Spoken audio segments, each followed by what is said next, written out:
সন্দেহজনক ব্যক্তি, চাঁদাবাজ, মাদক বা অনলাইন জুয়া বা প্রতারণা সংক্রান্ত তথ্য নিকটস্থ থানা, ডিএমপি কন্ট্রোল রুম, ক্ষেত্র বিশেষে আমাদের ডিবি সহ গোয়েন্দা সংস্থাগুলোকে অবহিত করার জন্য সবাইকে অনুরোধ জানাচ্ছি। প্রয়োজনে তথ্যের যে সংবাদদাতা তার পরিচয় গোপন রাখা হবে। শান্তি শৃঙ্খলার শত্রু যারা, তাদের কোনো রকম ছাড় নেই। অপরাধী যেই হোক, তার পরিচয় বা প্রভাব বিবেচ্য নয়, তাকে আইনের আওতায় আসতে হবে।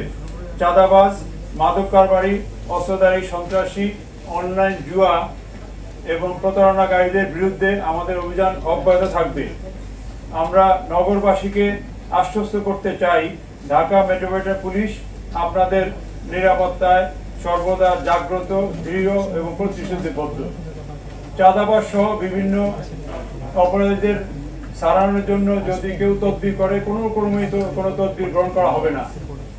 ধরে নেওয়া হবে যারা তদবির করবে অপরাধীদের বিরুদ্ধে সারানোর জন্য, আমরা মনে করবো যে তারাও অপরাধী চক্রের সাথে জড়িত। অতএব এই ক্ষেত্রে ডিএমপি জিরো টলারেন্স।